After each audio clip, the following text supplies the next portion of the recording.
मोहिनी अवतार के बारे में आज हम बताएंगे। आज कथा का पार्ट नंबर 4 है। तो अभी तक बताया कि कैसे जब ये समुद्र मंथन चल रहा था तो समुद्र मंथन चलते चलते भगवान के अजित अवतार ने अकेले ही मंथन करा। जब अकेले मंथन कर रहे थे तो सबसे पहली चीज प्रकट हुई, वो थी हलाहल विष। उस हलाहल विष के बारे में बताया कि जब वो पूरे संसार पूरे ब्रह्मांड को नष्ट कर रहा था तो देवता भगवान शिव के पास गए, प्रार्थना करी और विष को पान करते हैं। जब विष को पीते हैं तो उनके गले में उस विष को रख लेते हैं, वो नीचे नहीं उतरता, इसलिए उनका नाम कहलाता है नीलकंठ। अब जब भगवान ने ये लीला करी, ये लीला करने के बाद जब ये चल रही थी, अब आगे समुद्र मंथन से अमृत तो प्रकट नहीं हुआ। अब जो ये विष था, ये विष नष्ट हो गया, क्योंकि सबसे पहली चीज प्रकट हुई थी समुद्र मंथन से, वो थी जहर, हलाहल विष। इसलिए जब हम चैंटिंग भी करते हैं, जैसा पिछली क्लास में भी बताया, सबसे पहले जहर ही आता है, सबसे पहले गंदे विचार ही आते हैं। इसलिए मन नहीं करता, भक्ति करते हुए भी सबसे पहले यही मन में आता है कि मैं क्यों भक्ति करूं, लोग तो नहीं करते हैं, मैं ही क्यों पागल बनूं इस मार्ग में चल के। ऐसे ही विष हमारे मन में भी आता है। तो इस विष को दूर करना होता है धीरे धीरे। अमृत आने में, शुद्ध भक्ति आने में समय लगता है। ऐसी अमृत अब देखो कितनी मुश्किल से आया। कई जगहों पे लिखा है कि समुद्र मंथन में 14 रत्न मिले, कई आपको मिलेगा ग्रंथों में कि समुद्र मंथन में से 13 रत्न मिले, पर भागवतम कुछ अलग कहता है। तो आप ये मत सोचें कि वो शास्त्र गलत हैं, ये वाला गलत है, कौन सा सही है कौन सा नहीं। सारे शास्त्र अपनी अपनी जगह सही है, आपको वो बताएंगे जो भागवतम में लिखा है। तो भागवतम कहता है अगर आप इसको काउंट भी करेंगे, कुल मिला के 12, आप इसको 13 भी कह सकते हैं, पर यहाँ पे 12 दिए गए हैं, 12 रत्न यहाँ पे प्रकट हुए। सबसे पहला था हलाहल विष। अब इसको तो शिव जी ने पान कर लिया। जब शिव जी ने इसका पी लिया हलाहल विष को, तो देवता और असुर जो हैं वो खुश हुए, और खुश होने के बाद कि अब विष जा चुका है, अब हम बच गए हैं। अब दोबारा से एक तरफ असुर वासुकी नाग को पकड़ के और एक तरफ देवता, दोबारा से टग ऑफ वॉर, समुद्र मंथन उनमें शुरू हो गया। जब ये समुद्र मंथन चल रहा था, चलते चलते इसमें से दूसरी चीज प्रकट हुई, वो थी सुरभि गाय। सुरभि गाय को भी क्या बोला जाता है? कामधेनु। सुरभि गाय के बारे में कहा गया गोलोक धाम में क्या होता है, सुरभिर अभिर पाल यंतम। भगवान कृष्ण जो है केवल एक सुरभि गाय नहीं, भगवान कृष्ण अपने गोलोक में कई सुरभि गायों का पालन करते हैं, एक नहीं है कई है। वैकुंठ लोक जो है, वैकुंठ लोकों में भी अनेकों अनेक सुरभि गाय है। ऐसा क्या स्पेशल है सुरभि और कामधेनु में? ये दोनों एक ही है, नाम है, क्या स्पेशल है? ये अनलिमिटेड दूध दे सकती है। आप बोलोगे अच्छा ऐसी गाय भी होती है जो अनलिमिटेड दूध दे सकती है? बिल्कुल, ये सुरभि गाय इतनी स्पेशल है, ये समुद्र मंथन से प्रकट हुई। इसको लेके बाद में विश्वामित्र और वशिष्ठ मुनि में भी झगड़ा हुआ था। तो ये सुरभि गाय को लेके आगे जाके बहुत आगे आगे कई लीलाएं हुई हैं, पर यहाँ पे सुरभि गाय का प्राकट्य जो हुआ इस संसार में, जो वैकुंठ में भी रहती हैं और गोलोक में तो भगवान कृष्ण स्वयं ही सुरभि गाय को पालते हैं। इसलिए भगवान ने नाम भी अपने धाम का यही दे रखा है, गोलोक, गाय का लोक, गौ लोक। तो गोलोक है भगवान का धाम। तो इसलिए भगवान की वही सुरभि गाय जब इस संसार में आती है तो एज इट इज वो भी अनलिमिटेड दूध देती है, जैसे भगवान के धाम में वैसे यहाँ पे भी। इस गाय में सबसे खास बात यह है कि जब दूध देती है तो दूध से कई और चीजें बनती हैं। क्या क्या? घी, दही, मट्ठा, बटर, चीज, पनीर, बहुत सारी चीजें एक गाय के दूध से बनती है। और आजकल तो वे प्रोटीन, कैसीन प्रोटीन, क्या नहीं है गाय के दूध में, सब कुछ है, कंप्लीट न्यूट्रिशन होता है गाय के दूध में, ये कहा जाता है। अब सोचो ऐसे दूध को, जब वो अमृत की तरह दूध आ रहा है, उस दूध से कितना भी चाहे घी बना सकते हैं, और जब कितना भी घी बनेगा, दही होगी, मिल्क होगा, उससे यज्ञ करना कितना आसान हो जाएगा। यज्ञ करे जाते थे पहले, उसमें यज्ञों में घी की आहुति दी जाती थी, स्वाहा स्वाहा स्वाहा, आज भी दी जाती है। पर आजकल घी नकली है, घी में सारा मिलावट आता है, वो तेल है या पिग फैट है या फिर भैंस की चर्बी है, हमें भी नहीं पता। जैसे आपके टाइम पे भी कुछ टाइम पहले टेम्पल कंट्रोवर्सी भी चली थी इतनी बड़ी, तो पहले के टाइम पे जो यज्ञ होते थे उसमें शुद्ध घी का इस्तेमाल करा जाता था। अब इस शुद्ध घी का इस्तेमाल करने के लिए गाय चाहिए। अब गाय में आजकल गाय नहीं बची है, तो आप सोचो ये गाय आई जब समुद्र मंथन से, दूसरा ये जो रत्न आया वो थी सुरभि गाय। इसको ऋषियों ने रखा, ऋषियों ने इसको इसलिए रखा क्योंकि ऋषि इसको अपने यज्ञ में, जब यज्ञ होगा तो इसी गाय के दूध से घी बनाएंगे और उस गाय के घी को अर्पित करेंगे यज्ञ में। स्वाहा स्वाहा ओम विष्णवे स्वाहा, तो अपने यज्ञ करने के लिए उनको कार्य में काम आएगा, इसलिए उन्होंने सुरभि गाय को अपने पास रख लिया। अब हलाहल विष ले गए शिव जी, सुरभि गाय को रख लिया ऋषियों ने। अब कोई पूछेगा असुरों ने क्यों नहीं रखा? असुरों का इंटरेस्ट नहीं था गायों में। आज भी आप देखो जो हमारे सो कॉल्ड समाज के लोग होते हैं आसुरिक हैं, क्या उनका गायों में इंटरेस्ट है? आज भी यही है। तो ये आप केवल ये मत समझो ये कोई स्टोरी है, कहानी है, या कोई काल्पनिक मनोधारणा के बेसिस पे बोला जा रहा है। ये हमारे ही ग्रंथ हैं। ये लीला कितनी पहले चल रही है, आप सोच के देखो। आप सबको बताया कब की लीला है, ये कितने करोड़ों साल पुरानी है। और उस छठे मन्नु के हिसाब से भी ये जो लीला चल रही है, तो आप समझ के देखो कि इस लीला इतने करोड़ों सालों के बावजूद भी आज कलयुग में भी लोग ऐसे ही हैं। और ये सतयुग में चल रहा था कितने करोड़ों साल पहले। आज भी लोग जो हैं गायों को नहीं रखना चाहते। असुर लोग ऐसे ही होते हैं, असुर गाय का मांस खाना चाहते हैं, गाय को रखना नहीं चाहते। तो ऋषियों ने गाय को रखा। आज भी वही रखता है गाय को जो गाय की रिस्पेक्ट करता है, या वो जिसको गाय को बिजनेस बनाता है। तो जो बिजनेस बनाता है वो भी असुर से कम नहीं है। अब तीसरी चीज जो समुद्र मंथन से प्रकट हुई वो थी उच्च श्रवा घोड़ा। भगवान कहते हैं भगवत गीता में कि मैं उच्च श्रवा हूं। आपने सुना होगा भगवत गीता में भगवान ने अपने आप को उच्च श्रवा घोड़ा बोला। गायों में मैं सुरभि हूं। तो भगवान ने क्यों बोला मैं कामधेनु हूं? तो भगवान ये बता रहे हैं हर चीज की महानता उन्हीं से आई। तो समुद्र मंथन लीला में तीसरे नंबर पे आया उच्च श्रवा घोड़ा। इसका जो कलर था वो व्हाइट कलर का था। व्हाइट कलर की सुरभि गाय और वैसी व्हाइट कलर का उच्च श्रवा घोड़ा। और ये व्हाइट कलर कैसा था? घोड़े का कलर मून के कलर जैसा, मून के कलर जैसा इसका रंग था। कई जगह आपने देखा होगा, आपने किसी के घरों में जाओ, वो अपनी दीवारों पे ना घोड़ों की तस्वीर लगाते हैं, घोड़ों की तस्वीर लगाते हैं। तो उच्च श्रवा घोड़ा ऐसा था, इसको 7 हेडेड हॉर्स भी कहते हैं, 7 सिर वाला घोड़ा। तो कई बार आप देखोगे घरों में उनके बॉडी नहीं दिखती, सिर्फ सिर दिखाई देते हैं। तो कहां से आई है ये फोटोज? पहले एग्जिस्ट करती थी, आज भी एग्जिस्ट करती हैं, तभी तो ये लाई गई। हमारे घरों में भी जो चिपकाते हैं लोग, तो आप सोचो कहां से आती हैं। जो हम आसपास के अपने देखते हैं, पेंटिंग्स वगैरह देखते हैं, लोगों के घरों में सीनरी देखते हैं, तो उच्च श्रवा घोड़ा है। उसमें आजकल लोगों को अलग अलग कलरिंग देखने को आपको मिलेगी, बट ये मून के जैसा कलर, मून का व्हाइट कलर होता है कलर, वैसे ही इसका एक फेडेड व्हाइट सा कलर था उच्च श्रवा घोड़ा का। इसको देवता भी पाना चाहते थे, पर भगवान विष्णु के कहने पे देवताओं ने लड़ाई नहीं करी, इसलिए असुरों ने, राजा बलि ने इसको अपने पास रख लिया। अब राजा बलि भी कोई छोटा मोटा नहीं था, ये भी भक्त है।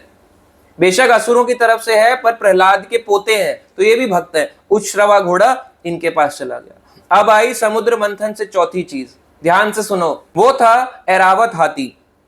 ऐरावत हाथी को हाथियों का राजा कहा जाता है। ये भी व्हाइट कलर का होता है और इसके 4 टस्क होते हैं, 4 बड़े बड़े टस्क होते हैं, 4 टीथ, 4 बड़े बड़े। हम जनरली देखते हैं हमारे यहाँ पे जितने भी हाथी होते हैं उनके 2 ही मिलेंगे, 2। कोई आपने देखा 4 वाला? नहीं देखा होगा। पर कार्टून मूवीज में आपने देखा होगा अलग अलग टाइप के हाथी भी दिखा देते हैं। कभी कभी आप दिखा दोगे उनको इतना भयानक बना देते हैं कि उसके ऐसे करके 4 दिखा देंगे। कुछ कार्टून मूवीज, एनिमेटेड मूवीज में ऐसा शो कर दिया जाता है। कहां से आता है ये कार्टून या एनिमेशन? अपना दिमाग लगाने के लिए भी तो बुद्धि चाहिए ना, कहीं से तो पढ़ा सुना होगा। इसीलिए आप देखोगे ये समाज हमारे शास्त्रों में ऐरावत हाथी आया। ऐरावत हाथी जो है उसके 4 ऐसे ऐसे दांत थे। उसके दांत जो थे वो भगवान शिव के कैलाश पर्वत की महिमा को भी मात दे रहा था, इतना ज्यादा उसके चमकदार थे। कैलाश पर्वत जो होता है, कैलाश पर्वत व्हाइट कलर का, जब उस पर बर्फ पड़ी रहती है और व्हाइट कलर का दिखाई देता है, ऐसे हाथी के दांत उससे भी ज्यादा शाइन कर रहे थे। ऐरावत हाथी चौथे नंबर पे प्रकट हुआ। इसको इंद्र ने अपने पास रख लिया, इसलिए इंद्र का हाथी ऐरावत कहलाया। अब आप पूछोगे इंद्र ने जिसके गले में माला डाली थी, क्या वो हाथी भी ऐरावत था या ये हाथी ऐरावत बाद में आया? वो एक अलग हाथी था, ये हाथी बाद में आया जिसका नाम ऐरावत पड़ा। तो समुद्र मंथन में अलग अलग चीजें प्रकट हो रही हैं। 5वां, इसमें 8 बड़े बड़े हाथी आए। 8 बड़े बड़े हाथी जो किसी भी डायरेक्शन में जा सकते हैं, अपर डायरेक्शन, लोअर डायरेक्शन 2, ठीक है। 10 दिशाएं होती हैं, ईस्ट, वेस्ट, नॉर्थ, साउथ, और ऐसे जो डायगोनल होते हैं इनको भी डायरेक्शन में गिनो, किसी भी डायरेक्शन में हाथी जा सकता था, 10 के 10 दिशाओं में। तो इस तरह से ये जो हाथी आया, ये किसी भी डायरेक्शन में 8 हाथी जाइंट एलिफेंट्स थे जो किसी भी डायरेक्शन में जा सकते थे। ऐसे ही इनके साथ 8 हथनियां भी आई, फीमेल एलिफेंट्स भी आई। जो 8 फीमेल एलिफेंट्स थी उनमें से एक का नाम यहां पे बताया गया अभ्रमु। अभ्रमु नाम की एक फीमेल एलिफेंट आई। और जो 8 बड़े बड़े हाथी हैं उनका भी नाम है, ये ऐरावत से हटके हैं। ऐरावत को तो इंद्र ने ले लिया, ये 8 अलग हाथी आए हैं, बड़े बड़े जाइंट एलिफेंट्स। इनका नाम था ऐरावण, दूसरा पुंडरीक, तीसरा वामन, चौथा कुमुद हाथी, पांचवा अंजन हाथी, छठा पुष्पदंत, सातवां सार्वभौम और 8वां सुप्रतीक हाथी। ये 8 बड़े बड़े जाइंट हाथी आए ऐरावत हाथी के अलावा, 2 हाथ वाले, 2 दांत वाले, 2 टस्क वाले बड़े बड़े हाथी, और 8 फीमेल एलिफेंट। ये 5वें नंबर पे प्रकट हुई समुद्र मंथन में। इसका भी देवता और असुरों में बंटवारा हो गया। 6ठे नंबर पे आया कौस्तुभ मणि और पद्मराग मणि। ये 2 मणि आए, तो एक एक मणि नहीं, 2 मणि आए। तो भगवान विष्णु ने अपनी चेस्ट को डेकोरेट करने के लिए, आपने कभी देखा होगा, बहुत रेयर ऐसे टेंपल्स में आपको देखने को मिलेगा, भगवान विष्णु के जो स्पेशली मंदिर होते हैं उनकी चेस्ट पे एक मणि होता है, चेस्ट पे मणि होता है, कौस्तुभ मणि कहते हैं उसको। कौस्तुभ मणि भगवान ने अपनी चेस्ट पे, इसको अपनी चेस्ट को डेकोरेट करने के लिए लिया। तो कौस्तुभ मणि और पद्मराग मणि को भगवान विष्णु ने एक्सेप्ट किया। अब ये एक्सेप्ट हो गया विष्णु के द्वारा, तो छठी चीज भी यहां से समुद्र मंथन से प्रकट होकर ले ली गई। तो जो जो मिल रहा है वो यहां से ले लिया जा रहा है देवताओं, असुर और भगवान विष्णु द्वारा। 7वें नंबर पे प्रकट हुआ पारिजात पुष्प।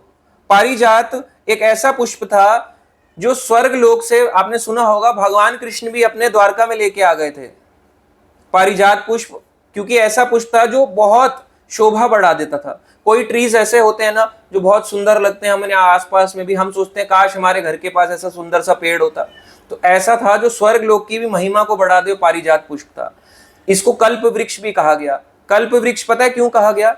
इसके पास जाओ, प्रार्थना करो, हे पारिजात वृक्ष, हे कल्प वृक्ष, मैं आपसे प्रार्थना करता हूं, मेरी ये इच्छा है वो पूरी कर दीजिए। सारी इच्छाएं पूरी कर सकता है। आप कहोगे ऐसे पेड़ कहां रहते हैं?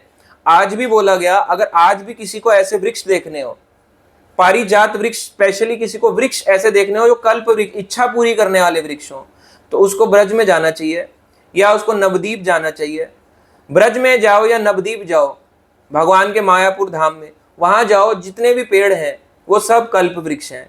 आप जाओगे, अपनी इच्छा बोलोगे, वो उनमें इतनी शक्ति है कि पेड़ भी आपकी इच्छाओं को पूरी कर सकता है। आप कहोगे ऐसा पेड़ कहाँ है? ऐसा पेड़ क्या हम अपने घरों में नहीं उगा सकते? नहीं उगा सकते। ऐसे पेड़ आपको कहीं नहीं मिलेगा, पूरी दिल्ली, पूरे अपने अपनी सिटीज, अपने विलेजेस, कहीं नहीं मिलेगा। ऐसे पेड़ केवल और केवल भगवान के धाम में ही मिलते हैं। बट आजकल के टाइम में उन कल्प वृक्ष जो होते हैं भगवान के धाम में, जो पेड़ भी हैं, वो एक जीव है, उनको काट दिया जाता है। तो आप सोच के देखो क्या हालात हैं आजकल के, कलयुग कितना बढ़ता जा रहा है। पारिजात पुष्प जो है स्वर्ग लोक के देवताओं ने इसको अपने पास रख लिया। अब 8वां नंबर, 8वें नंबर पे आई अप्सराएं। अप्सराएं भी यही समुद्र मंथन की ही देन है। अप्सराओं के बारे में बोला गया, ये स्वर्ग में पता कैसे रहती हैं? वैश्याओं की तरह। इंग्लिश लैंग्वेज में लिखा गया स्वर्ग की प्रोस्टिट्यूट्स। जस्ट इमेजिन, अप्सरास को कहा गया स्वर्ग की प्रोस्टिट्यूट्स। स्वर्ग में भी प्रोस्टिट्यूट्स होती हैं। आप क्योंकि है, हमने कभी सुना नहीं था, हमने तो यही सुना था अप्सराएं होती हैं, ऐसे होती हैं। अरे अप्सराएं का क्या काम है यहाँ पे? जो जब सोचो वहां पे हो सकता है तो धरती में नहीं हो सकता। वहां पे अगर आप चाहते हो मेरे दादा परदादा स्वर्गवासी हो जाएं, आप सोच के देखो स्वर्गवासी में आप क्या भेजना चाहते हो, ताकि आपके दादा परदादा प्रोस्टिट्यूट्स का डांस देखें, वैश्याओं का डांस देखें, अप्सराओं का। यही चाहते हो अपने दादा दादी के साथ? तो फिर क्यों लिखते हैं हम लोग स्वर्गवासी हो गए मेरे पिताजी, मेरे दादाजी, मेरी दादी जी, मेरी नाना जी, मेरी नानी जी? नहीं लिखना चाहिए, क्योंकि वहां पे आप देखो कितना शोशाबाजी है। आप सोचो इंद्र जैसे राजा को भी अप्सराएं चाहिए। क्यों चाहिए? इसलिए इंद्र शुद्ध भक्ति की कैटेगरी में नहीं आते, क्योंकि इंद्र के पास अप्सराएं हैं। अप्सराओं का कार्य ही यही है, भगवान ने अप्सराएं भेजे ही माया स्वरूप में है कि लोगों को उनके मार्ग से भटकाएं। अब यही चीज आप धरती में भी देखने को मिलोगे। धरती में इसका बिगड़ा स्वरूप होता है, वहां पे वो अपनी इच्छा से कर रहे हैं इस कार्य को, धरती में मजबूरन से कर रहे हैं या किसी के फोर्स के कारण कर रहे हैं, तो धरती में इसका बिगड़ा स्वरूप मिलता है। पर वही चीज स्वर्ग में भी हो रही है। तो आप ये मत सोचो कि ऊंचे लोकों में चले जाएं, ऐशो आराम है, ऐशो आराम जरूरी है, पर वहां पे भी कुछ ना कुछ कष्ट जरूर रहता है। तो ये अप्सराएं जो होती हैं, जब ये प्रकट हुई, इन्होंने खुद को गोल्डन कलर के जितनी ज्वेलरी होती है उससे ढका हुआ था। इन्होंने लॉकेट्स पहने हुए थे गले में, इन्होंने फाइन अट्रैक्टिव क्लोथिंग पहनी थी जब ये प्रकट हुई।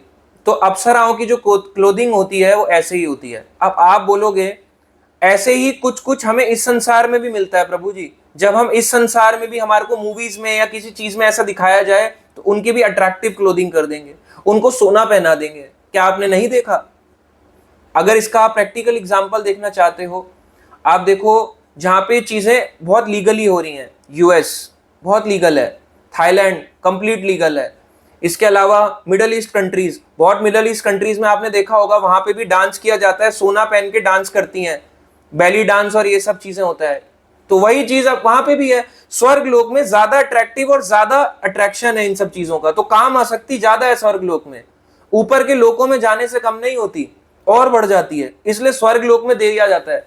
तो देवता 33 करोड़ है, तो आप ये मत सोचे कि सारे देवता मनुष्य से तो ऊंचे हैं, पर जरूरी नहीं कि सारे देवता शुद्ध हैं। उनको भी नीचे लाने के लिए अप्सराएं स्वरूप माया बैठी है, वो भी नीचे आ सकते हैं, उनका भी पतन हो सकता है। अब अप्सराओं के बारे में कहा गया, जब ये स्वर्ग में होती हैं तो नृत्य तो करते ही, अट्रैक्ट करने के लिए डांस किया जाता है। जैसे इस संसार में भी हम देखते हैं आम तौर पे जो यहाँ पे अलग अलग प्रोस्टिट्यूशन या अलग अलग तरह की चीजें चलती है, यहाँ पे भी नृत्य दिखाया जाता है। तो नृत्य क्यों, कहां से आ रहा है? यहां से। ये मैं नहीं बोल रहा हूं, भागवतम कहता है अप्सराएं कैसे रहती हैं स्वर्ग लोक में, वो कैसे हैं यहाँ पे लिखा गया। भागवतम ये कहती है अट्रैक्टिव क्लोथिंग पहनती है और गोल्डन कलर की ज्वेलरी पहनती है। भागवतम ये कहता है, भागवतम में सुखदेव गोस्वामी कहते हैं कि अप्सराएं जो होती हैं स्लोली अट्रैक्टिव स्टाइल में चलती हैं, ताकि स्वर्ग लोक के देवताओं को मोहित कर सकें, और स्वर्ग लोक के देवता आहा आनंद में है, हम आनंद में हैं।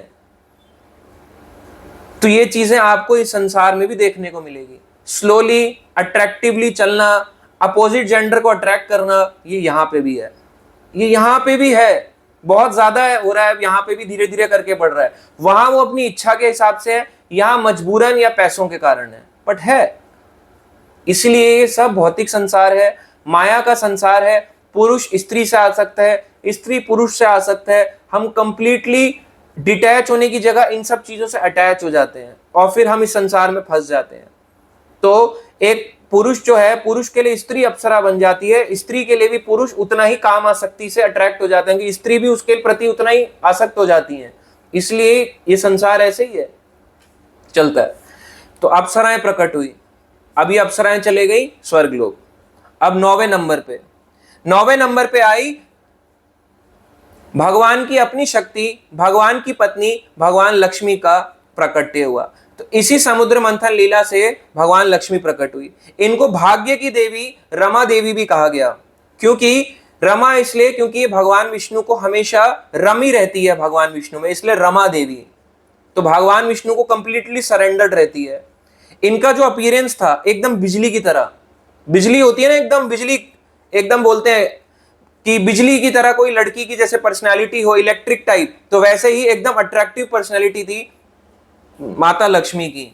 इनकी जो कांति थी संगमरमर के पर्वत को भी फेल कर देने वाली थी। संगमरमर के पर्वत पे जब बिजली गिरे, सोचो एक संगमरमर ताजमहल है, उसका पर्वत बना दो, उसका पर्वत बना दो, उस पर बिजली गिर रही है, इतना ज्यादा सोचो कितना शाइनिंग कॉम्प्लेक्शन आएगा। उसको भी मात दे दी थी लक्ष्मी जी का अपीयरेंस, इतनी सुंदर लग रही थी। क्योंकि लक्ष्मी जी का अपीयरेंस इतना ब्यूटीफुल था, इतनी सुंदर लग रही थी, देवता उनको अपनी पत्नी बनाना चाहते थे। असुर ने कहा हम भी अपनी पत्नी बनाना चाहते हैं।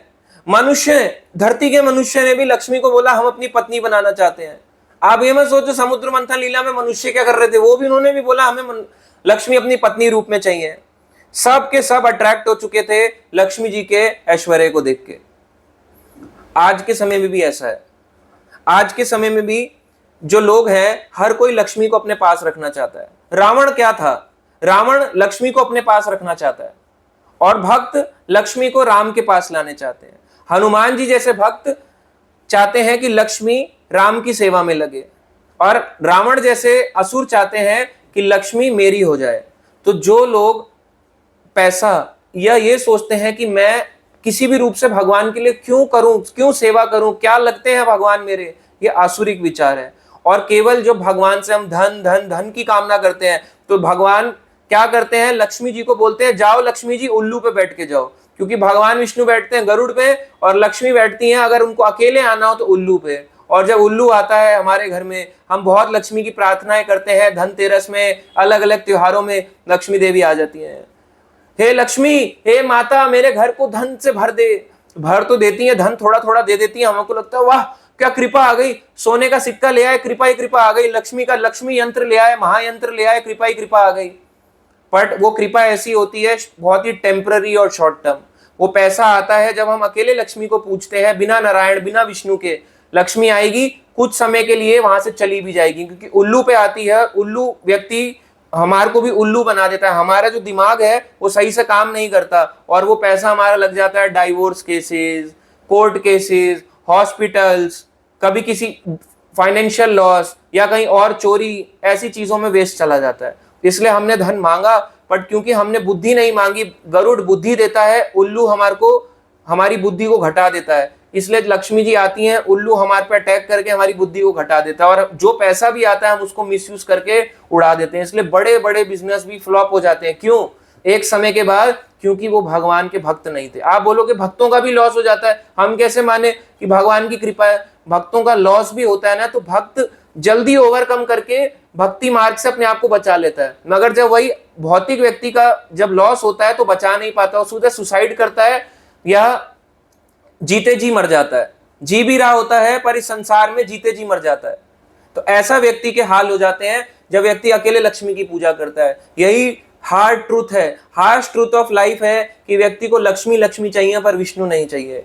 भगवान विष्णु ने हम सबका क्या बिगाड़ा है? भगवान विष्णु चाहते हैं कि हम सब उनके घर में आए, और लक्ष्मी जी विष्णु का संग चाहती है। तो आप क्या चाहोगे? विष्णु को बुलाना चाहते हो या सिर्फ लक्ष्मी को बुलाना चाहते हो? इसलिए पति पत्नी दोनों को इकट्ठे बुलाया जाता है। अगर आप सोचो, आप किसी को बोलो हरे कृष्णा माता जी मेरे घर में खाना खाने आना, मैंने प्रसाद बनाया आपके लिए, अब वो अकेले आ रही हैं और उनको लगेगा हो मेरे पति को नहीं बुलाया, तो आपको खुश होंगी, आपसे दुखी होंगी, दुखी हो जाएंगी। बट क्योंकि आजकल मॉडर्न जमाना है तो मॉडर्न जमाने की खुश हो जाएंगी, हम अकेले आई हूं।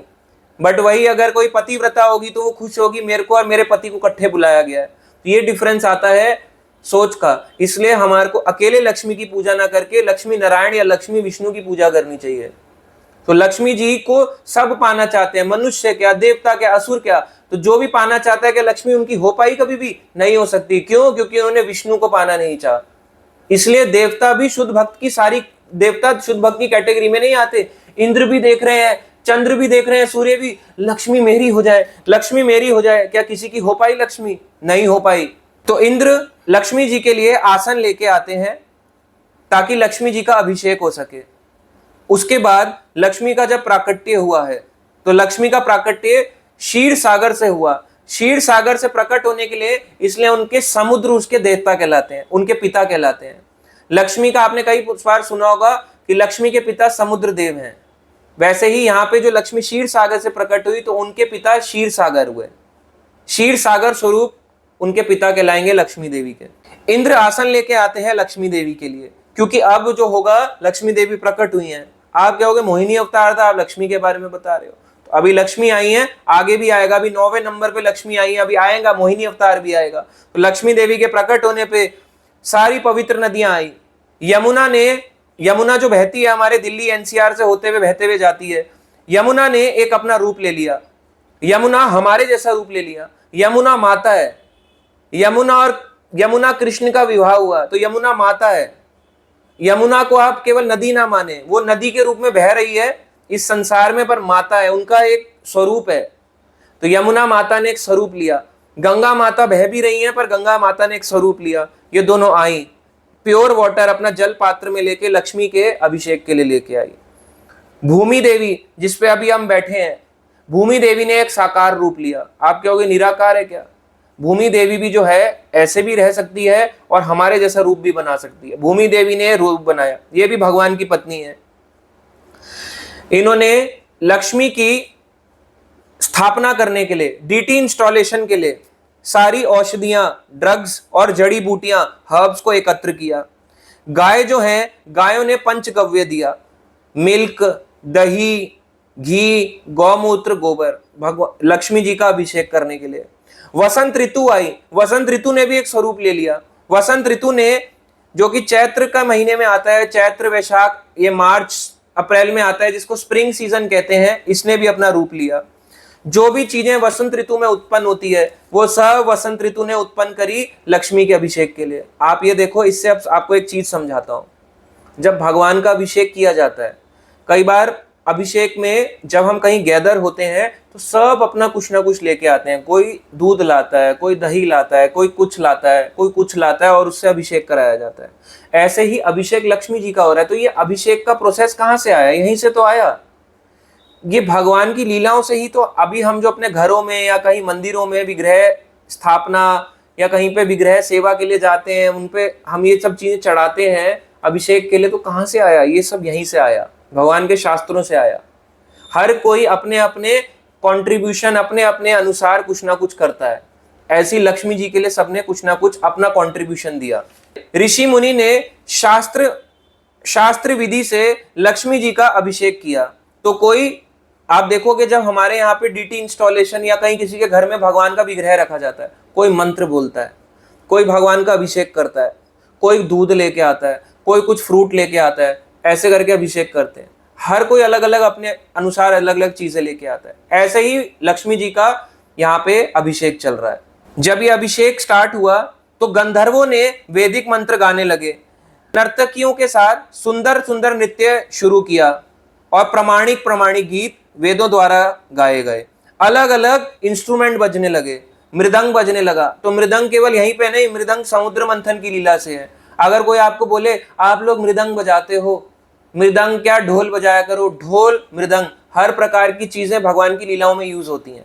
मृदंग बजाया गया, प्रणव और अनक, अलग अलग प्रकार के इंस्ट्रूमेंट बजाए गए। अलग बड़े बड़े हाथी आते हैं, अपने कलश लेके आते हैं, अलग अलग, यही हाथी जो प्रकट हुए अलग अलग डायरेक्शन से आके लक्ष्मी जी के लिए अपनी सूंड में कलश लेके आते हैं और लक्ष्मी जी का अभिषेक कराते हैं। मंत्र को उच्चारण किया जाता है। लक्ष्मी जी के पास 6 के 6 ऐश्वर्य हैं। जैसे कृष्णा के पास है, वैसे लक्ष्मी जी के पास भी 6 के 6 ऐश्वर्य हैं। समुद्र से क्योंकि लक्ष्मी जी प्रकट हुई है, तो समुद्र ने यानी वरुण देवता ने उनके लिए वस्त्र दिए, येलो कलर के वस्त्र दिए, ऊपर भी पीतांबर, नीचे भी पीतांबर। तो येलो कलर के वस्त्र, सिल्क के कपड़े दिए समुद्र देव, वरुण देव ने। और वरुण देव ने फूलों की माला दी जिसके चारों ओर भौरे मंडरा रहे थे। ये लक्ष्मी देवी का प्राकट्य है। सोचो ऐसे ही नहीं प्रकट हो गई, ऐसे करके प्रकट हुई, लक्ष्मी देवी का प्राकट्य, हरि बोल, अगला प्राकट्य, हरि बोल, कुछ ना कुछ चल रहा था। अभी लक्ष्मी जी प्रकट हुई हैं, तो लक्ष्मी जी का प्रकट होते ही अभिषेक हो रहा है। सब चाहते हैं देवता असुर मेरे से इनसे शादी हो जाए, मेरा इनसे विवाह हो जाए, मेरा इनसे विवाह हो जाए, पर अभी अभिषेक चल रहा है। विश्वकर्मा ने इनको ज्वेलरी दी लक्ष्मी जी को। हर कोई भगवान की सेवा में कुछ ना कुछ दे रहा है। ऐसे ही जब मंदिर बनता है या कोई चीज कंट्रीब्यूशन होती है, हम सबका या कहीं ना कहीं उस कंट्रीब्यूशन को भगवान की सेवा में अलग अलग रूप से लगाया जाता है। बट आजकल के टाइम जो कंट्रीब्यूशन में लगाने वाले लोग हैं वही चीट कर जाते हैं। बट ऐसे ही सेवा होती है। अकेला व्यक्ति कितनी सेवा करेगा? जब सब लोग मिलके कुछ ना कुछ देते हैं तो भगवान कोई श्रृंगार करता है, कोई उच्चारण करता है, कोई स्नान कराता है, कोई झाड़ू लगाता है। तो हर किसी का अपना अपना रोल होता है भगवान की सेवाओं में। मिल बांट के ही सेवा हो सकती है। अगर सोचो यहाँ पे अगर समुद्र मंथन लीला में समुद्र बोले मैं कपड़े नहीं देता, अच्छी लगेगी? बिना लक्ष्मी का अभिषेक हो रहा है और उनके लिए कोई नया वस्त्र भी ना दे। अब लक्ष्मी जी का अभिषेक चल रहा है, अभिषेक के समय में यमुना और गंगा मैया बोले हम तो जलन खा गए, हम जल नहीं देंगे, अच्छा लगेगा? तो इसलिए हर किसी का अपना अपना छोटा छोटा कंट्रीब्यूशन भी बहुत बड़ा कंट्रीब्यूशन बन जाता है। इसलिए भगवान की सेवा में हर कंट्रीब्यूशन, हर चीज को स्वीकार है। सरस्वती ने नेकलेस दिया लक्ष्मी माता के लिए, ब्रह्मा जी ने उनको लोटस, कमल का फूल दिया, और नाग लोक के लोगों ने, नागलोक के जो लोग थे, उन्होंने ईयर रिंग्स दी लक्ष्मी जी के लिए। हर किसी ने कुछ ना कुछ लक्ष्मी जी के लिए प्रदान किया। तो लक्ष्मी जी ने हाथ में कमल को लेकर बैठी हुई थी और उनका अभिषेक कराया गया। जहां लक्ष्मी जी हाथ में कमल लेके बैठी थी, उनका अभिषेक कराया गया। अब लक्ष्मी जो है हर किसी को अपना वर ढूंढने के लिए निकली कि देखते हैं हर किसी में कितनी क्षमता है कि वो मेरे वर बनने लायक है या नहीं। क्योंकि सब कह रहे ना समुद्र मंथन में, अब ध्यान हट गया, थोड़ा समुद्र मंथन छूट गया, लक्ष्मी जी से थोड़ा विवाह भी हो जाए, थोड़ा सा ये भी कर लूं वो भी कर लूं। सब अपनी अपनी इच्छा पूरी करना चाहते हैं लक्ष्मी के साथ। अब लक्ष्मी जी क्षीर सागर से निकली, सबको देखती हैं। लक्ष्मी जी ने सबको देखा, देवताओं को, असुरों को, मनुष्य को, ऋषियों को, बट वो किसी को भी राइट व्यक्ति को चूज नहीं कर पाई अपने हस्बैंड के रूप में। लक्ष्मी सोचती हैं कि जो तपस्या करता है, तपस्या करने वाला अपने अहंकार को वश में नहीं कर पा रहा।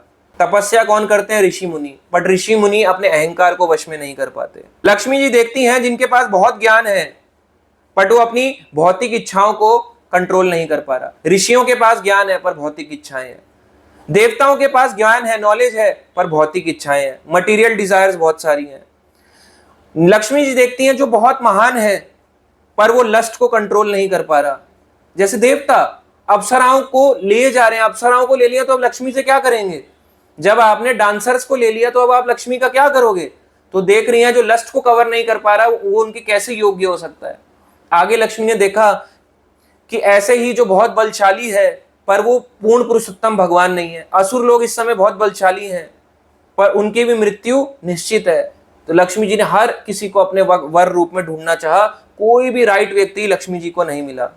फाइनली बहुत सोच विचार करने के बाद लक्ष्मी जी ने मुक्ति के दाता मुकुंद यानी भगवान विष्णु को अपने पति के रूप में स्वीकार किया। और फाइनली जो उनके हाथ में एक लोटस की माला थी, उस लोटस की माला को लेके, जो लोटस फ्लावर की माला थी जो उनको दी गई वरुण देवता द्वारा, उन्होंने उनको भगवान विष्णु के गले में डाल दिया और अपने वर को चुन लिया। और इस प्रकार से लक्ष्मी और विष्णु यानी लक्ष्मी नारायण का विवाह हुआ। इसको कहा गया लक्ष्मी नारायण विवाह। तो ये भी समुद्र मंथन लीला का ही हिस्सा है। लक्ष्मी नारायण का विवाह इस तरह से इस संसार में प्रकट हुआ समुद्र मंथन लीला से। लक्ष्मी जी की एक इच्छा थी, वो एक लज्जा रही थी, शर्मा रही थी भगवान विष्णु से। लक्ष्मी जी की इच्छा थी कि भगवान विष्णु जो है अपने चेस्ट में अपने उनको शरण दें, अपने चेस्ट में, अपने हृदय में उनको धारण करें। तो भगवान विष्णु ने लक्ष्मी की इच्छा को पूरा किया। और इस प्रकार से प्रभुपाद जी लिखते हैं कि जब आप विष्णु की पूजा करते हो तो लक्ष्मी की आपको देखती हैं यहां से। आपके घर में, कितनों के घर में लड्डू गोपाल, कृष्ण, विष्णु, राम, अलग अलग लोगों के घर में विग्रह होंगे। तो लक्ष्मी जी हार्ट में रिसाइड करती हैं, यहाँ पे रहती हैं हृदय। अब यहाँ से लक्ष्मी जी देख रही हैं किस भाव से पूज रहा है मेरे नारायण को। ऐसा तो नहीं कि मेरे नारायण को केवल मेरा दास बनाना चाह रहा है, अपना दास समझता है, नौकर समझता है। लक्ष्मी जी कहेगी अच्छा मेरे नारायण से तू इच्छाएं पूरी करवाता है, नौकर समझता है मेरे नारायण को, तेरे घर में मैं आऊंगी ही नहीं। ऐसे करके जो लोग इच्छा मांगते हैं, उल्टा उनकी इच्छाएं पूरी होने की जगह वो देखते हैं हमारा पैसा और लॉस में जा रहा है, क्योंकि भगवान को वो एक मशीन मानते हैं। ऐसा नहीं है कि भगवान की कृपा नहीं है, पर लक्ष्मी जी देख रही है ना, सामने से हृदय से देख रही है क्या व्यक्ति है। इतनी भी इसमें बुद्धि नहीं कि भगवान की प्रार्थना कैसे करते हैं। तो भगवान की प्रार्थना, भगवान की पूजा अर्चना करना भी अपने आप में एक बहुत बड़ी सेवा होती है। तो कभी भी जब आप देखोगे, हमें भगवान से ऊटपटांग की इच्छाएं नहीं मांगनी चाहिए, ये कर दो मेरे लिए, वो कर दो मेरे लिए, ये कर दो मेरे लिए, वो कर दो। लक्ष्मी जी यहाँ बैठ के हमें देख लेती हैं, यहाँ रहती हैं भगवान के, वो जान जाती हैं किस भाव से आया हुआ है। पैसे की इच्छा से आया है, चलो इसको पहले देख लेती हूँ, यहाँ से चेक करती हैं। और अगर वो सच्चा भक्त होगा तो उसको सारी सुख सुविधाएं लक्ष्मी जी प्रदान करती हैं। अब देखो कुल 9 चीजें प्रकट हुई यहाँ पे। शिव जी, देवता, जब विष्णु नारायण का, लक्ष्मी नारायण का विवाह हुआ तो ऊपर से फूल बरसाए। तो ये विवाह इनका इस तरीके से पूरा संपन्न हुआ। असुर जो है, असुरों को लक्ष्मी जी की कृपा दृष्टि नहीं मिली। असुर जो है लक्ष्मी जी को प्राप्त करना चाहते थे पर नहीं मिली, क्योंकि असुर लोग जो थे शेमलेस थे, उनको शर्म ही नहीं थी माता लक्ष्मी को किस प्रकार से देखा जाए। आज भी वो लोग असुर ही कहलाते हैं जो भगवान की लक्ष्मी पता क्या होती है? सिर्फ ये 10 या 20 रुपए, 100, 500, 1000 रुपए का, 2000 का ये नोट नहीं, लाख करोड़ रुपए नहीं। लक्ष्मी हर चीज है जो भगवान की सेवा में लगती है, हर चीज वो लक्ष्मी है। लक्ष्मी केवल पैसों तक ही सीमित नहीं है। लक्ष्मी आपका धन, आपका तन, आपका मन, ये सब लक्ष्मी की सेवा, लक्ष्मी को भगवान की सेवा में लगाना है। केवल यही नहीं कि जो आप देखते हो नोटों की, नोट है, हार है, केवल यही लक्ष्मी होता है। धन, धन मतलब लक्ष्मी। धन, बल, मन, आपने किस तरीके से सेवा करना चाहते हो, वो सब आपकी लक्ष्मी। आपने क्या अर्जित किया हुआ है, क्या आप भगवान की सेवा में लाना चाहते हो, ये सब लक्ष्मी है। जो भी हमारा ऑप्युलेंस, जो भी हमारा ऐश्वर्य है। असुर लोग ऐसे ही होते हैं। असुर नहीं चाहता, एक बुरा व्यक्ति नहीं चाहता कि मैं भगवान की सेवा में लगूं। आपको एग्जाम्पल देते हैं। इतने सारे मंदिर बन रहे हैं, इतने सारे मंदिर बनने के बाद भी कितने लोग जो हैं, कितने लोग आप देखोगे एक्चुअली उस मंदिर में आके सेवा, या उनका भाव है कि भगवान की भक्ति करूं, वो करूं, अपने घर जाके, अपने घर में भगवान की सेवा करूं। हम लोग भगवान को इसलिए रखते हैं ताकि हमारी, हम नहीं मोस्टली, कि भगवान की हमारी इच्छा पूरी कर दे। जब नहीं करेगा तो आप देखोगे लक्ष्मी के और गणेश जी को पेड़ के नीचे रख के चले जाते हैं। ये उनका अपमान, ये उनकी श्रद्धा है। जब वो बोर हो जाते हैं तो उनको बहा देते हैं पानी के अंदर, ये उनकी श्रद्धा है। तो आप सोच के देखो कितना खराब माहौल है। और हम सोचेंगे लक्ष्मी हमारे घर में टिकेगी, 1% भी नहीं टिकेगी। उसी के घर में लक्ष्मी जी रहती है जिस घर में कृष्ण और विष्णु का वास होता है। और वो कहाँ होता है? जहाँ पे भक्त होते हैं। और भक्त कौन होता है? जो कृष्ण से सेवा नहीं कराना चाहता, कृष्ण या भगवान विष्णु की सेवा करना चाहता है, ये भक्त है। वहां पे लक्ष्मी ऑटोमेटिकली आने चलेगी, आप नहीं भी मांगोगे तो। ये गारंटी है, गारंटीड है इस बात की, जब आप नहीं मांगोगे अपने आप आएगा। तो ये 9 चीजें प्रकट हुई समुद्र मंथन से। अगला प्रकट हुई 10वीं चीज, वो थी वारुणी। वारुणी कौन है? पियक्कड़ों को वश में जो रखती है। शराबी होता है, शराबी, उसको वश में कौन रखती है? वारुणी देवी। आप सोचोगे ये अदृश्य हैं क्या, हमें दिखाई नहीं देते क्या? बिल्कुल दिखाई नहीं देते, पर इनके भी 2 हाथ 2 पैर हैं। तो वारुणी देवी जो है मदिरा की देवी, शराब को, जो शराबी लोग होते हैं, जो नशा करते हैं, चाहे वो भांग, चरस, अलग अलग टाइप की चीजों का नशा करते हैं, उन सबको नशे में मदहोश कर देती है, उन सबको कंट्रोल करती है वारुणी। तो विष्णु की इच्छा से बलि महाराज और असुरों ने वारुणी देवी को स्वीकार किया। तो जो शराब पीता है वो भक्त नहीं होता, वो असुर होता है। आपको कई लोग आज के समय में मिलेंगे, स्पेशली ये जो भी सावन का महीना आएगा, ये और कोई आप देखोगे जो अपने आप को भक्त कहते हैं। हम तो भांग पीते हैं, हम शराब भी पीते हैं, इनको वारुणी कंट्रोल करती है। विष्णु की इच्छा से असुरों के पास वारुणी गई। तो जो असुर वाले काम करेगा, नशा करेगा, तो वारुणी उसको कंट्रोल करोगी। पियक्कड़ों की देवी है वारुणी देवी, वो कंट्रोल करती है। आ गया एक और क्लाइंट आ गया, इसको कंट्रोल करो। और अब देखो अभी सावन चालू हो जाएगा, लोग एकदम से बौखला जाएंगे, पागल हो जाएंगे, शोर मचाने लगेंगे, ट्रकों में चढ़ जाएंगे, शराब पीते हुए जाएंगे, सिगरेट पिएंगे, नशा करेंगे। कौन है ये आसुरिक विचार है, ये भक्त का विचार नहीं है। भक्त कभी ऐसे प्रोग्राम या ऐसे परेशान नहीं करता किसी को, ये आसुरिक विचार है। ऐसे आसुरिक विचारों को ही वारुणी देवी अपने कंट्रोल में रखती है।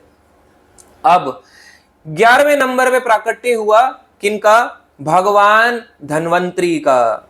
फाइनली लक्ष्मी भी आ गई और कौन आई? वारुणी देवी भी आ गई। अब आए 11वें नंबर पे धन्वंतरी भगवान। 11वें नंबर पे आए धन्वंतरी भगवान।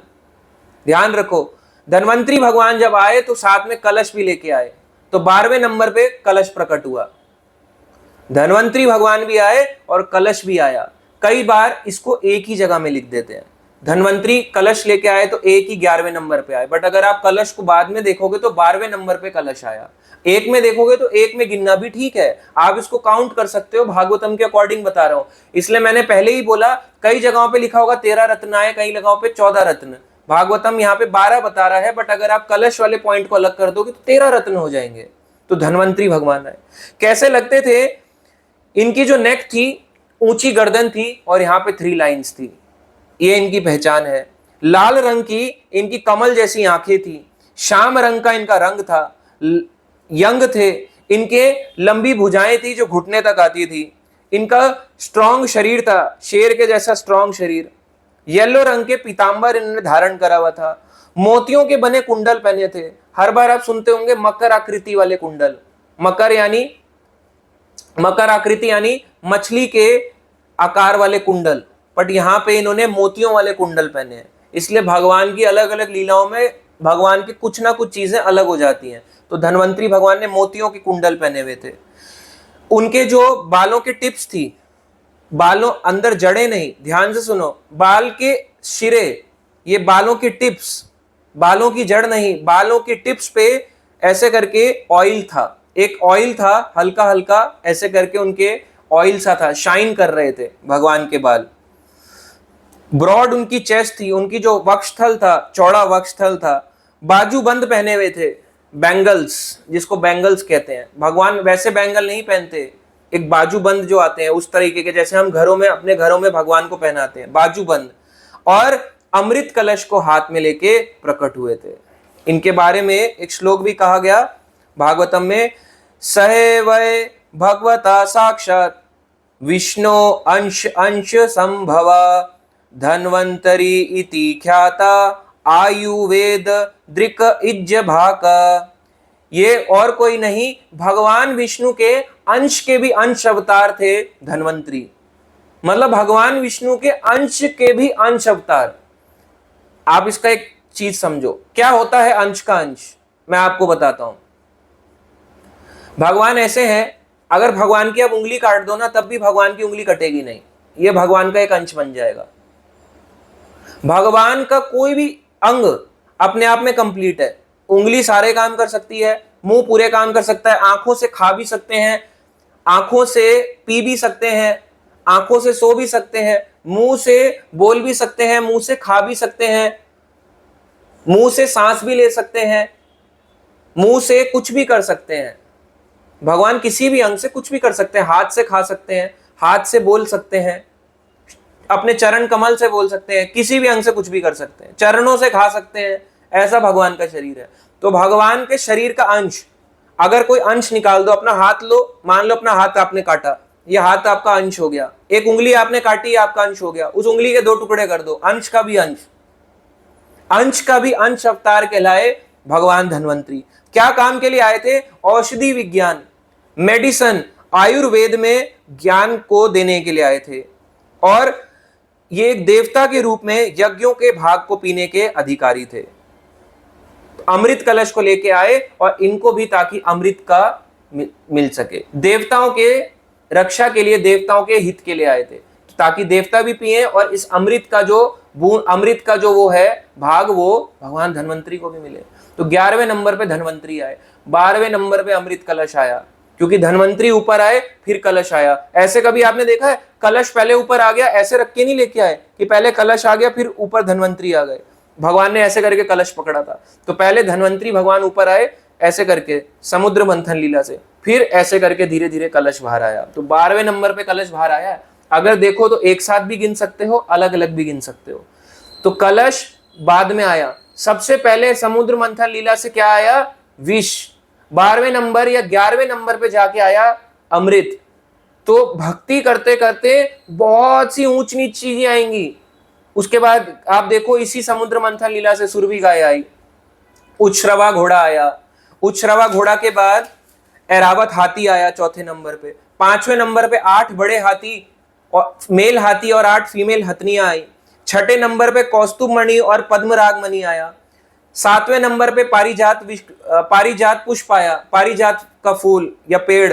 8वें नंबर पे अप्सराएं आई। 9वें नंबर पे लक्ष्मी आई। 10वें नंबर पे वारुणी देवी आई। 11वें नंबर पे भगवान धन्वंतरी आए कलश लेके। तो अमृत प्रकट होने में 11वां या 12वां नंबर आप कह सकते हो। इतना टाइम लगा अमृत को प्रकट होने में। आप सोचोगे ऐसी आ जाएगी शुद्ध भक्ति? समय लगता है, बहुत समय लगता है। अब इसका एक एग्जाम्पल, जो भक्त अभी तक क्लास को सुन रहे हैं उनके लिए स्पेशली बहुत अच्छा एग्जाम्पल। आप समझो, जब हम भक्ति शुरू करते हैं कष्ट ही कष्ट मिलेगा, और वो कष्ट क्या है? हलाहल विष। जब आप हलाहल विष से ऊपर जाते हो तो सुरभि गाय, दूध आने लगा, टेस्ट आने लगा भगवान के नाम का, रुचि आने लगी, आहा भगवान में बड़ा आनंद आ रहा है, अब भक्ति करके आनंद आ रहा है, वो मिली सुरभि गाय। उसके बाद भगवान ने अपने ऐश्वर्य स्वरूप भेजना शुरू किया। उच्छ्रवा घोड़ा, ऐरावत हाथी, 8 बड़े हाथी, 8 फीमेल हथनियां। तो ऐसी तरह के हमारे जीवन में भी अलग अलग टाइप का ऐश्वर्य बढ़ने लगेगा। पर कब? जब हम दृढ़ता से भक्ति का पालन करेंगे, और उसमें भी ऊंच नीच आएगी। जब आपका पैसा बढ़ेगा, भगवान आपकी भक्ति को देख के आपको पैसा देंगे। देवताओं असुरों में क्या हो रहा है, कोई इसको छीन रहा है, कोई इसको छीन रहा है, ये हम लेंगे हम लेंगे हम लेंगे हम लेंगे। उसी बीच भगवान विष्णु भी आए। भगवान बीच बीच में दर्शन देते रहेंगे, जैसे यहाँ पे कौस्तुभ मणि प्रकट हुआ। उसके बाद आप देखो 7वें नंबर पे पारिजात वृक्ष आया। ऐसा वृक्ष जो इच्छाएं पूरी कर देता हो। ऐसी भगवान भी हमारे को इच्छा रूपी भक्त से मिला देंगे जो हमारी इच्छा पूरी कर सके।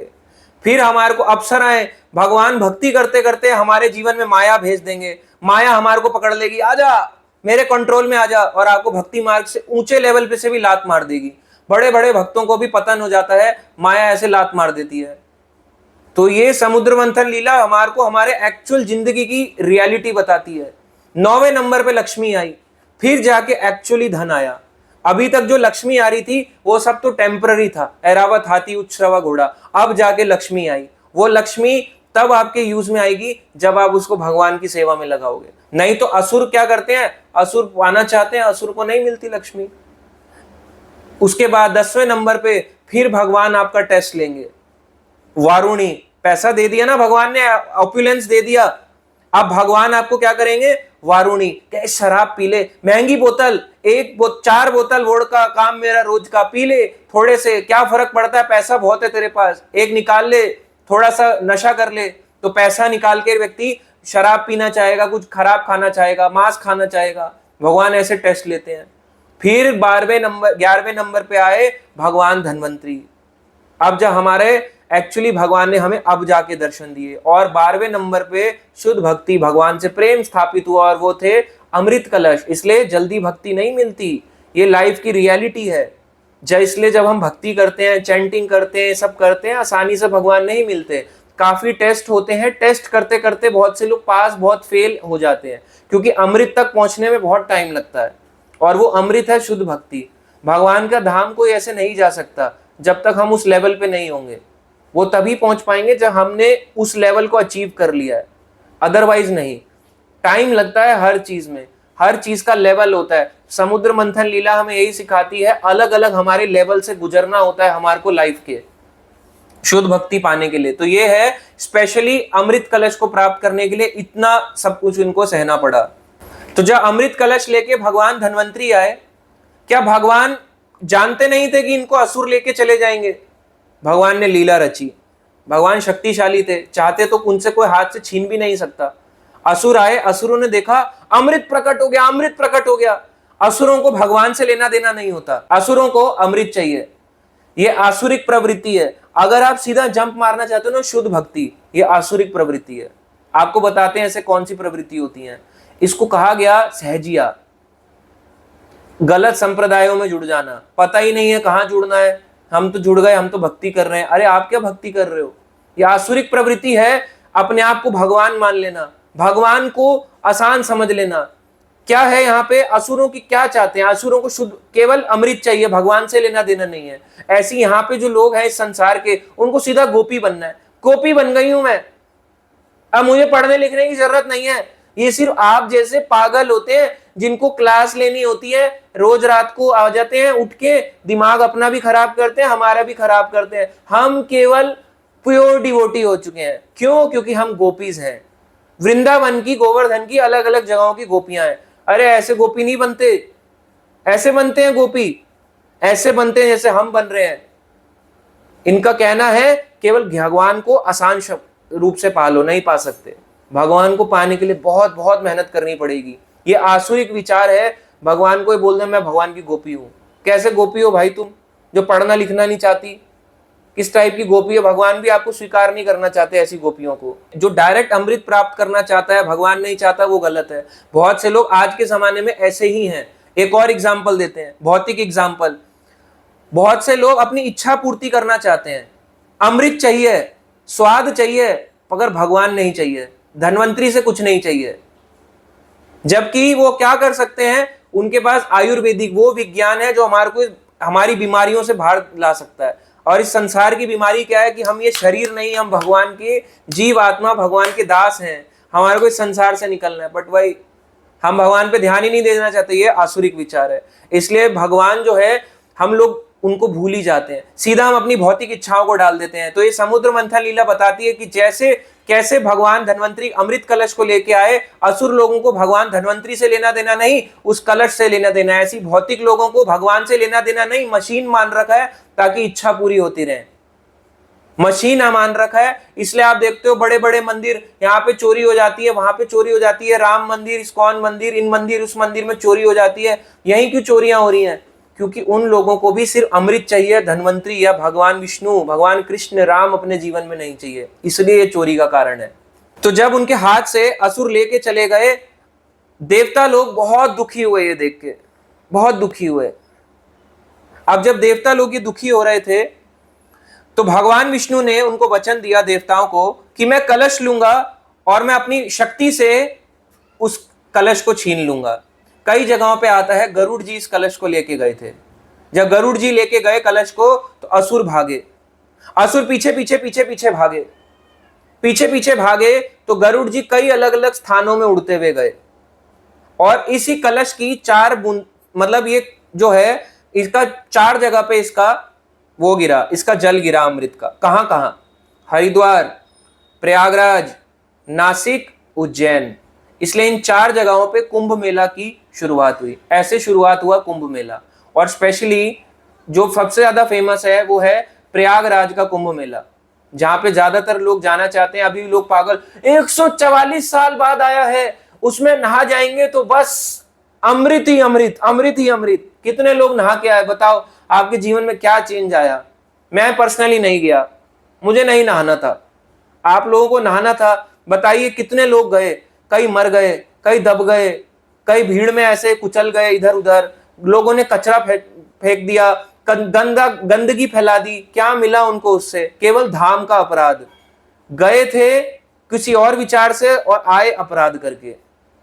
इसीलिए केवल भेड़ चाल में ना जाएं। अगर आप लीला पढ़ते हैं, समझदार हैं, भक्तों के संग में जाएं और तब उसका आनंद उठाएं। ऐसे क्या जाओगे, नहाओगे, आओगे? ऐसे स्नान को गधा का स्नान कहा गया। अगर आपने प्रयागराज में कुंभ में डुबकी लगाई, आपने बोला 144 साल की डुबकी लगा रहा हूं, कोई कथा कीर्तन नहीं, इसको गधा या बैल का स्नान कहा गया। भागवतम कहता है आपने गधा स्नान किया उस 144 वर्ष के कुंभ में। यही ट्रुथ, फैक्ट ऑफ लाइफ है। भागवतम कहता है बुरा कोई मानता है मान जाए, यही रियलिटी है। वो केवल बैल और गधे का स्नान है। गधा कहता है ढैंचू और ढैंचू और ऐसे करके बाहर आ जाता है। वही काम हो रहा है लोगों का, ढैंचू ढैंचू करके बाहर आ गए। क्या फायदा हुआ? घर आए वही पाप, वही, कुछ बुद्धि बदली नहीं, नहा के आ गए, उल्टा वहां पे गंदगी और छोड़ा है अपनी। ऐसे कभी मत जाओ। ऐसे किसी भी धाम में अपने शरीर का मैल निकालने मत जाओ। अपने घर में बाथरूम है, बाथरूम में नहाओ, अपने वहां मैल निकालो। वहां आपको अपने मन का मैल निकालना है। मन का मैल तब निकलता है जब आप किसी भक्त के साथ जाते हो, वहां के बारे में सुनते हो। अब आपको एक बात बताता हूं। एक बार प्रभुपाद जी के गुरु शीला भक्ति सिद्धांत सरस्वती ठाकुर कथा कर रहे थे गोवर्धन में। एजिड थे, काफी बूढ़े हो गए थे, कथा कर रहे थे। उनके कुछ भक्त, जिसमें से सन्यासी भी थे, बड़े बड़े सन्यासी, हमारी जैसे, हम तो कुछ भी नहीं, सन्यासी गए, दर्शन करने चले गए थे। तो वो वापस आए तो भक्ति सिद्धांत महाराज ने पूछा आप कहां गए थे? तो उन्होंने बोला दर्शन के लिए गए थे। बोले थे कि गुरु के प्रवचन से भी बड़ा कोई दर्शन होता है क्या? अगर आप कथा नहीं सुन रहे, क्या दर्शन कर रहे हो वहां जाके? आपने क्या देखा वहां पे? ऑब्वियसली जब आप कहीं जाते हो, हम कहीं दूर जाते हैं, ऑब्वियसली व्यक्ति दर्शन करना चाहता है। हम दर्शन के लिए हम दर्शन के लिए वहां जा रहे हैं, बट हम क्या देख के आते हैं? रियलिटी है। अगर मैं अकेले जाऊंगा, मान लो मैं कहीं गया, मेरे साथ कोई भक्त नहीं है, मैं किसी को क्या बताऊंगा? मैं भी तो केवल आंखें सेक के ही आऊंगा, वाह भगवान कितने सुंदर थे, वापस आ जाऊंगा। चलो वंस इन अ वाइल समझ में आता है, पर आमतौर पे लोग कहीं भी चले जाते हैं, किसी भी धाम, तीर्थ, हमने सारे तीर्थ कर लिए, सारे धाम कर लिए, सब हो गया, सब हो गया, आनंद ही आनंद है जीवन में। कहाँ आनंद है? इसको आप आनंद कहते हो? असली धाम यात्रा ये है जहां मेरे मन चेंज हो जाए। मैं पहले कैसा था और अपने अंदर अब कितना चेंज ला पाया हूं, इसको धाम यात्रा कहते हैं। अपने अंदर भगवान को बसा पाया हूं, इसे धाम यात्रा कहते हैं। भक्ति सिद्धांत महाराज ने क्लियर कहा, इसको कुछ नहीं, इंद्रिय की तृप्ति कहते हैं। आंखों को सेकना, आंखों की सिकाई, आहा भगवान कितने सुंदर है, पर कानों की सिकाई के बिना भगवान का दर्शन नहीं होता। ये भक्ति सिद्धांत महाराज का स्टेटमेंट था। अब आप देखो क्या हमारी हालात है। वंस इन अ वाइल तो चलो समझ में आता है, कोई चला गया, बट आजकल तो लोग यूं भी पहुंच जाते हैं भीड़ के लिए, ट्रेंड के लिए पहुंचते हैं। रिटर्न ऑफ रथ यात्रा चलते हैं, रथ यात्रा चलते हैं, वहां चलते हैं, चलते हैं, क्या मिला बताओ? कोई कथा सुनी, कुछ जाना, बस ट्रेंड। अगला ट्रेंड है जन्माष्टमी, जो बहुत नियरेस्ट है, 1 महीने के अंदर अगला ट्रेंड वो, अगला ट्रेंड हरिद्वार, हरिद्वार के बाद ट्रेंड जन्माष्टमी, जन्माष्टमी का अगला ट्रेंड कुछ और, श्राद्ध का ट्रेंड, फिर श्राद्ध के बाद लोगों ने ट्रेंड बना रखा है रामनवमी, ये सब आ जाएगा, दशहरा वगैरह, फिर उसके बाद फिर व्रत चले जाएंगे कार्तिक में, वहां का ट्रेंड। बट पर्पस होना चाहिए, जहां मर्जी जाओ purpose, higher purpose, without purpose कोई फायदा नहीं है। तो ये है जो हमारे को सिखाता है समुद्र मंथन लीला क्या है। तो भगवान ने वचन दिया कि मैं तुम्हारी रक्षा करूंगा। ऐसे ही अब ये चीज भागवतम में लिखी है, गरुड़ वाली बात अन्य पुराणों में लिखी है। तो भागवतम भी सही है, पुराण भी सही है। आप पूछोगे कौन सा सही है? भागवतम ये कह रहा है कि यहां से असुर लेके चले गए, वहां पे ये आता है कि गरुड़ जी लेके उड़ गए थे, ये तो हमने यहां पढ़ा ही नहीं। तो भागवतम भी सही है, वो भी सही है। कल्प भेद हरिचरित सुहाय, अलग अलग कल्प की अलग अलग कथाएं सुनने को मिलती हैं। अब जो असुर थे आपस में ही, जब वो कलश को लेके चले गए, आपस में ही लड़ने लग गए, पहले मैं तुम नहीं, पहले मैं तुम नहीं, आपस में लड़ रहे। ये असुरिक विचार होता है। असुर चाहता है केवल मेरा भला हो जाए, दूसरा का भला ना हो। भक्त चाहता है पहले दूसरे का भला हो जाए, मेरा ना हो। असुर पहले अपना भला करना चाहते, आपस में लड़ पड़े। जब आपस में लड़ रहे थे, दुर्बल वाले असुर थे, उन्होंने देवताओं के पक्ष में बोलना शुरू कर दिया, क्योंकि उनको अमृत नहीं मिल रहा था। उन्होंने बोला इन्होंने भी मंथन किया है, समुद्र मंथन, तो इनको भी इसका भाग मिलना चाहिए। उन्होंने देवताओं के पक्ष में बोलना शुरू कर दिया, जो कम शक्तिशाली असुर थे। और जो शक्तिशाली असुर थे, उन्होंने कहा हम किसी को नहीं देंगे। ऐसे ही इस संसार में जो बड़ा बड़े पोजीशन पे बैठा होता है, चाहे वो कोई भी नेता हो या कोई भी बड़े से बड़ा व्यक्ति हो, वो अपने आप को यही मानता है कि मैं पहले अपना उद्धार करूंगा, मुझे किसी को नहीं देना, चाहे वो किसी भी तरीके की चीज से सबके मिलजुलने के बाद, उस मंथन के बाद ही उसको प्राप्त ही क्यों ना हुआ हो। अब जब ये असुर आपस में लड़ रहे थे, तो फाइनली अब भगवान ने सोचा कि असुरों से मुझे ये कार्य ये छीनना है। तो कैसे भगवान ने छीनना है? भगवान ने चाल चली। भगवान चाहते तो क्या धन्वंतरी अपने हाथ से छीन नहीं सकते थे? भगवान विष्णु छीन नहीं सकते थे? मंदार पर्वत लिए कूर्म अवतार थे, ऊपर विष्णु बैठे हैं, अजित भगवान है, विष्णु भगवान है, चारों तरफ भगवान ही भगवान है, शिव जी हैं, ब्रह्मा जी हैं, क्या उनसे छीना नहीं जा सकता था? क्या शिव जी यूं त्रिशूल मारते ले लेते उनसे, असुरों से? आ गया जी समुद्र मंथन का कलश। क्यों नहीं छीन पाए? इतने सारे भगवान के अवतार होने के कारण भी भगवान ने एक चाल चली। भगवान ने कहा कि मैं तुम्हारी रक्षा करूंगा। भगवान ने एक अवतार लिया। ये भागवतम 8वां स्कंद 8वां अध्याय 41 नंबर श्लोक में आता है, मोहिनी अवतार के बारे में। एतस्मिन् अंतरे विष्णु सर्व उपायवित ईश्वरा योषित रूपम अनिर्देश्यम दधार परम अद्भुतम। इस घटना के बाद, जब ये घटना घटी, तो पूर्ण पुरुषोत्तम भगवान विष्णु ने एक सुंदर स्त्री का रूप धारण कर लिया। स्त्री रूप का ये अवतार जो सबको मोहित कर दे, इसका नाम कहलाया मोहिनी अवतार। तो मोहिनी अवतार इतना आकर्षक था, सबको मोहित कर लिया उस मोहिनी अवतार ने। मोहिनी अवतार जब प्रकट हुए, तो इनका जो रंग था श्याम ब्लैकिश लोटस जैसा था, श्याम कमल जैसा। आप जब देखोगे, जाओ गूगल करो, मोहिनी अवतार डालो, मोहिनी अवतार के बारे में आप जितनी फोटोज देखोगे, हर फोटो में आपको पता क्या दिखेगा? व्हाइट कलर, चमकता हुआ कलर, ऐसा दिखाया जाता है। बट यहां पे भागवतम इस बात को कह रही है, इसी श्लोक मैंने आपको रेफरेंस दिया। भागवतम कहता है मोहिनी अवतार जब भगवान विष्णु लेके प्रकट हुए, सारे के सारे ऐसे करके मुंह के मुंह खुले रह गए, जबड़े खुले रह गए, हैरान हो गए, आंखें बड़ी की बड़ी फटी हुई, एक बिल्कुल काम नहीं कर पा रहा शरीर, इतना ज्यादा आसक्त हो गए मोहिनी अवतार को देख के। मोहिनी अवतार जो है भगवान विष्णु ने श्यामल कलर कर था, ब्लैकिश लोटस था। तो आप ये मत सोचो कि स्त्री गोरी होगी तो ही आकर्षित होगी। यहां पे भगवान विष्णु ने उल्टी लीला कर दी। श्यामल कलर, ब्लैकिश लोटस जैसा कलर, श्याम रंग की ये मोहिनी अवतार थी। श्याम रंग की स्त्री थी, गोरी रंग की नहीं थी। गोरी रंग की तो कौन है? राधा रानी, लक्ष्मी जी हैं गोरी, पर यहां पे श्याम स्त्री का रूप ले लिया भगवान विष्णु ने। और उनके शरीर का हर अंग सुंदर ढंग से बना था। कानों में सजे हुए कुंडल पहने हुए थे। गाल जो थे उनके सुंदर थे। उठी हुई नाक थी, ऐसी नहीं थी सूर्पणखा जैसी, उठी हुई नाक, उन्नत नाक थी, मतलब ऐसी चपटी नहीं थी, उन्नत नासिका थी। और उसका मुखमंडल तरुणावस्था का था, जैसे यंग अट्रैक्टिव गर्ल होती है ना, यंग थी, एकदम यंग अट्रैक्टिव गर्ल जैसी। उसके बड़े बड़े स्तन के कारण उसकी कमर अत्यंत पतली लगती थी, भागवतम कह रहा है। जितना बोलते हैं वैसे यही बात भागवतम भी कहती है कि जो व्यक्ति टेढ़ा खड़ा होता है, जैसे कृष्ण टेढ़े खड़े होते हैं, जितना टेढ़ा खड़ा होता है वो व्यक्ति आकर्षित करता है अपनी ओर, वैसी मोहिनी अवतार ऐसे कमर ऐसे करके, और उनका रूप ऐसा था कि एक कर्व टाइप का फिगर। तो मोहिनी अवतार ने, भगवान ने सबको मोहित करने के लिए ऐसा एक अवतार लिया कि सब के सब मोहित हो जाएं, चाहे उसमें धरती के मनुष्य हो, देवता हो, असुर हो, ब्रह्मा जी हो, शिव जी भी क्यों ना हो, सबके सबको मोहित कर लिया जाए, सबको टेस्ट कर लिया जाए आज सबकी कितनी भक्ति है। भगवान ने एक ऐसा अवतार लिया। उसके शरीर की सुगंध से आकर्षित भौरे उसके चारों ओर गुनगुना रहे थे और उसकी आंखें चंचल थी। मोहिनी अवतार की आंखें चंचल थी और चारों ओर भौरे गुंजरा रहे थे। उसके बाल अत्यंत सुंदर थे।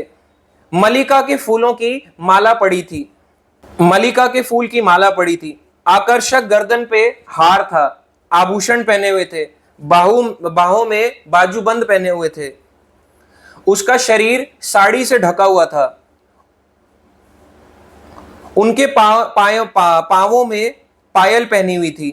लज्जा से हंस रही थी। जब स्त्री हंसती है अलग बात है, हा हा हा हा, कोई ज्यादा ध्यान नहीं देता, बट जब शर्मा के हंसती है लज्जा से, तो व्यक्ति अट्रैक्ट हो जाता है, वाह क्या बात है, लज्जा से। जैसे होता है ना, हर बार कोई लड़का लड़की को देखने जाता है, ऐसे करके हल्की सी स्माइल पास कर दे, बस बोलता है यार मेरा तो इस पे दिल ही आ गया, पागल हो गया मैं जब से इसको देखा है। भगवान का है कैरेक्टर, भगवान कर रहे हैं ऐसा छल कपट असुरों के साथ, और देवता भी मोहित हो चुके। भगवान ने ऐसी लीला रची, भगवान ऐसे करके लज्जा वाली हंसी दे रहे हैं। स्त्री का सबसे बड़ा गहना उसका शर्माना, उसकी लज्जा है, तो वही काम भगवान भी कर रहे हैं, भगवान अपनी लीला में दिखा रहे हैं। तो जब वो असुरों को देखती, ऐसे लज्जा के हंसती हुई असुरों को देखती, तो असुरों की काम इच्छा पूरी हो जाती। काम इच्छा से असुर भर उठते और हर कोई चाहता कि मैं केवल और केवल मोहिनी को अपना बना लूं।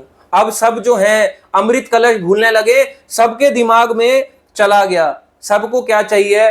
मोहिनी, मोहिनी, मोहिनी। ऐसे काम करता है, लस्ट इतना स्ट्रांग है, इतना स्ट्रांग है। आप शुद्ध भक्ति, आपके हाथ में शुद्ध भक्ति है, क्या? अमृत। शुद्ध भक्ति आपका इंतजार कर रही है। भगवान काम रूपी 13वां रत्न, 12वां कह लो, 13वां रत्न प्रकट हुआ था समुद्र मंथन से, ये मोहिनी अवतार।